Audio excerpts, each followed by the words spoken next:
নমস্কার, মাই ডেলি ব্লগে আপনাদের সবাইকে স্বাগত। আশা করি আপনারা ভালো আছেন, আমিও ভালো আছি। আজকে সকাল সকালে পুকুর পাড়ে চলে এসেছি আর এখন বাজে সকাল 7টা। আর আজকে অনেক সকালেই ঘুম থেকে উঠেছি। পুকুর পাড়ে এত সুন্দর হালকা রোদ আর হালকা ঠান্ডা, খুব ভালোই লাগছে। আর আমাদের এখানে তো গরম পড়েই গেছে, মানে এখন ঠিক আছে, আর একটু পর থেকে না প্রচণ্ড পরিমাণে গরম। আর সে গরম হাওয়া মানে নেওয়া যায় না। এই যে গরমকাল পড়লো আমাদের খুব অসুবিধা হয়। আর এবছর তো শুনেছি ভীষণ পরিমাণে গরম পড়বে।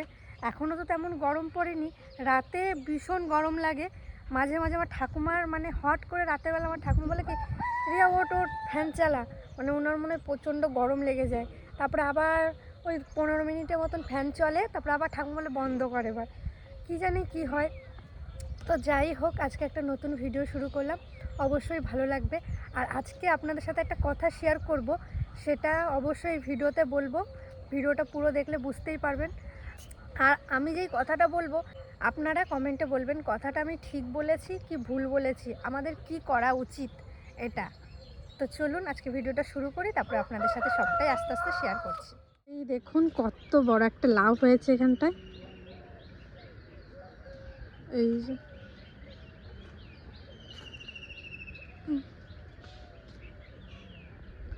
আমাকে একটা লাউয়ের রেসিপি আপনারা বলবেন, খুবই ইউনিক। এখন আমরা এই ফুলগুলো দিয়ে পুজোই দিই বেশিরভাগটা, কারণ ফুলগুলো তো এখন আস্তে আস্তে সব শুকিয়ে যাচ্ছে, তাই আর মাত্র কিছুদিন মনে হয় থাকবে এগুলো। আর যেগুলো নতুন করি এসছে ফুল না তুললে নাকি ফুল হবে না, তাই জন্য এখন আমরা কিছু কিছু করে ফুল তুলে পুজো দিয়ে দিচ্ছি। আর কত শীষ পালন হয়েছে দেখুন। কি করতেছ?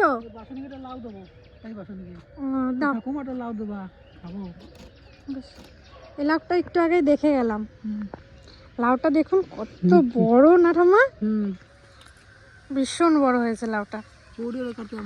এই পাশের বাড়ি একটা দিদি বলেছে যে লাউ দেওয়ার কথা, তো পাশের বাড়ি দিদিটাকে লাউ দিতে যাচ্ছে। তো আগের দিন আমার দাদু শরীরটা খারাপ ছিল, তো হাসপাতালে ভর্তি ছিল, আপনাদের তো বলেছিলাম। তো আমার দাদু এসছে, চলুন দাদুর সাথে একটু কথা বলি আর আপনাদেরকেও দেখাই। আপনারা অনেকে কমেন্ট করেছেন যে তোমার দাদু সুস্থ হয়ে যাক, খুব ভালো লাগলো শুনে। তাহলে চলুন। এই যে দাদু, দাদুকে চা দিয়েছি, র চা দিয়েছি আর মুড়ি দিয়েছি। দাদু এখন ভালো আছো? হ্যাঁ ভালো আছি। ঠিকঠাক আছো তো? হ্যাঁ। আর তেলে ভাজা কম খাবা, ঠিক আছে? হ্যাঁ ওরা একটু আলু ছানা আর ভাত। তেলে ভাজা কম খাবা। আমি একদম ছেড়েই দিয়েছি। ছেড়ে দিয়েছো তো এটা হলো কি কেন? ছেড়ে দিয়েছো তো এটা হলো কেন? আর 4-5 বার দুধ চা খাবা না, ঠিক আছে? 2 বার না, পুরো বন্ধ না, তুমি একবার খাবা না এলে, ঠিক আছে? সারাদিনে কন্ট্রোল করে। কি করো? মটরশুঁটি তুলি। মটরশুঁটি হয়েছে? এইদিকে তো তেমন দেখাই হয় না। হ্যাঁ তো ভালোই তো হয়েছে। বিক্রি করবে নাকি? দেখি বিক্রি করা যায় না, তুলি তুই গাছ উপরে পারবে কি করে তুলে দিই? কেন গাছটা তুলে দেবে কেন? পরিষ্কার করবে জায়গা। জায়গা পরিষ্কার করবে। এই দেখুন এইদিকে কতগুলো হয়েছে না, খা।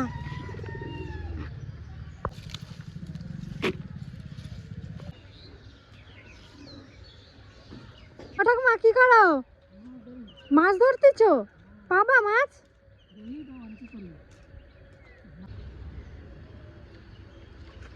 এইদিকে 2 জনা মাছ ধরতে বসে, একদিকে মা আর ওই দিকে আছে ঠাকুমা। আজকে মাছ ধরেই ছাড়বে। আর আমাদের এবছর আম গাছে দেখুন কত মুকুল এসছে চারিদিকে, যাদের যাদের আম গাছ আছে আমাদের পাড়া প্রতিবেশী সবার গাছে এবার প্রচুর মুকুল এসছে। মাঝে একদিন রাতে বৃষ্টিও হয়েছিল, তাই জন্য আরও হয়েছে। সকালে তো আমি আপনাদেরকে বলেছিলাম যে আপনাদের সাথে একটা কথা শেয়ার করব, কথাটা এখনই বলাটা উচিত। আমাদের বাড়িতে কালকে রাতে একটা মহিলা আসে, তাও বয়স্ক মহিলা, আমার ঠাকুমার বয়সী। হ্যাঁ, কাঁধে একটা ব্যাগ ছিল, তো হঠাৎ করে তাও এসছে কটায় সেটাও বলছি, রাত 8টা কি 8:40-50 এরকম কিছু হবে। তো হঠাৎ করে এসে আমাকে বলছে, আমাকে না, আমার মা রান্না করছিল, আমি ঘরে ছিলাম দাদুর কাছে। তো মার কাছে এসে হঠাৎ করে বলছে আজকে তোমাদের বাড়ি থাকবো, রাতে থাকবো। এদিকে বাবা গেছে কাছে, তো বাবা তখনও আসেনি, আর ভাই সবাই আমরা বাড়িতে ছিলাম। হঠাৎ করে এসে বলছে তোমাদের বাড়ি আজকে রাতে থাকবো। আমার মা জিজ্ঞেস করেছে তুমি কোথা থেকে এসেছো? বলছে কলকাতা থেকে এসেছি। তো কলকাতা থেকে এসেছে বলছে এত রাতে, বলছে কলকাতা থেকে এসে ডাইরেক্ট তোমাদের বাড়িতেই এসেছি। আর হাতে একটা ব্যাগ, ওনাকে দেখে আমাদের তেমন সুবিধার মনে হলো না। আর বলেছে তোমাদের ভিডিও দেখি, এই হেন তেন অনেক রকমের কথা বললো। নিয়ে বলছে তোমাদের বাড়িতে থাকবো, তোমাদের সাথে এখন কিছুদিন থাকবো। হট করে একটা মহিলা যদি এসে আপনাদের বাড়িতে বলে যে আমি তোমাদের ভিডিও দেখি এখন কিছুদিন তোমাদের বাড়ি থাকবো, তাদেরকে আপনারা চেনেন না, জানেন না, হট করে কি আপনারা থাকতে দেবেন আপনাদের বাড়ি? তখন আমার কাকা, ছোট কাকা বলেছিল, আমার কাকার দোকানের সামনেই মানে কিছু 5 মিনিটের রাস্তা একটা লজ আছে। তো আমার কাকা বলেছিল চলুন আপনাকে লজটা দেখিয়ে আসি, আপনি ওখানে রাতে থাকবেন। ওই বউটা কোনো মতেই রাজি হচ্ছে না, বলছে আমার কাছে পয়সা নেই, আমরা পয়সাও দেবো। বলছে আমার কাছে টাকা নেই, টাকা নেই। আমার কাকা বলেছিল বেশ আমি ভাড়াটা, লজের ভাড়া সব কিছু আমরাই দেবো, চলুন আপনাকে নিয়ে যাচ্ছি। বউটা কোনো মতেই থাকবে না, উনি আমাদের বাড়িতেই রাতে থাকবে। তো আমরা রাজি হইনি এটাতে, যে হবে না, আমরা এইভাবে তো চিনি না জানি না, একটা মানুষকে থাকতে দেওয়াটা আমাদের না। তখন ভাই, আমার সন্দীপ ভাই, তারপর পাড়ার কিছু দাদারা বলছে চলুন আপনার একটা থানাতে ডায়েরি করি যে আপনি হট করে এসছে। তখন উনি পাল্টি মারছেন, না না না না, তাহলে চলেই যাই, তোমাদের ব্যবহার খুব খারাপ, তোমাদের ভিডিও দেখে তো এরকম মনে হয় না, তোমরা এরকম মানসিকতার মানুষ, ভিডিওতে তো খুব বলো, আপনারা আসুন আমাদের বাড়িতে থাকুন। এটা এরকম অনেক রকমের কথা বলল। নিয়ে আমার কাকা তারপরে লাস্টে একটা কথাই বলেছে, আপনি যদি থাকতে চান চলুন, আমরা টাকা দিয়ে দিচ্ছি, আপনি চলুন থাকবেন। কোনো মতেই রাজি হলো না, কত বেশি কথা বলে চলে গেল। এটা কি করা উচিত আপনারাই বলুন? এটা কি আমরা আমাদের বাড়িতে থাকতে দিইনি, এটাকে আমরা ঠিক করেছি না ভুল করেছি? অবশ্যই কিন্তু কমেন্টে জানাবেন।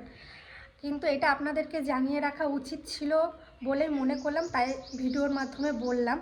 এরকম আচমকা আপনারা অনেকে আমাদের ভিডিও দেখেন, ঠিকই অনেকে দেখেন, আচমকা যদি আবার রাত 8টা একটা বয়স্ক মহিলা, বাড়িতে কোনো সঙ্গী নেই, সাথী কোনো নেই, হট করে এসে যদি আপনাদেরকে বলে যে আপনাদের বাড়ি থাকবো, আপনাদের ভিডিও দেখি, সেও মানলাম। আমরা বলেছি, উনি বলেছে আমার কাছে টাকা নেই।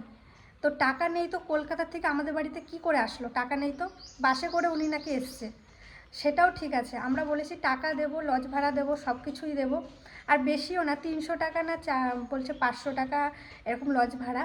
তো উনি বলছে আমার কাছে কোনো টাকা নেই। আমরা টাকা দেবো, তার সত্ত্বেও উনি থাকবেন না, উনি আমাদের বাড়িতেই থাকবে।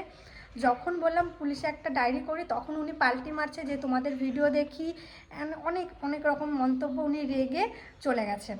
এটা কি করা উচিত আপনারা বলবেন, কিন্তু এইটুকু বলা উচিত ছিল বলে মনে করলাম। তারপরে বাড়ির মায়ের সাথে কিছু কিছু কাজ গুছিয়ে দিয়ে আমি চলে গেলাম পুজো দিতে। আর সকাল সকাল পুজো দেওয়াটা হয়ে গেলে আমার খুব ভালো লাগে, ঠাকুরকে আগে আগে খেতে দিয়ে। এদিকে ভিডিও করছিলাম, আমি বারবার তাকাচ্ছিলাম যে ঠিকঠাক উঠছে কি না।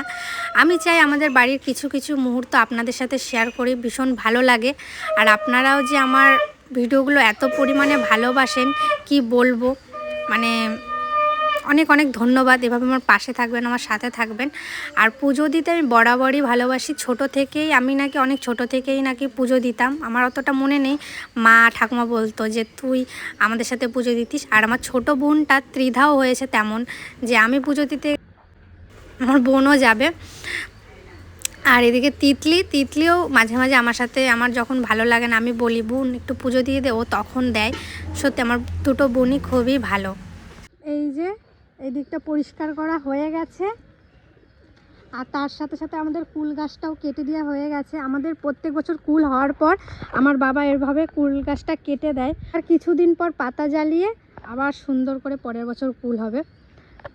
আর এদিকে আমাদের এই বেগুন গাছগুলো অনেকে বলেছেন যে কোথার থেকে বীজ নিয়ে এসছো, কোথায় থেকে কিনেছো।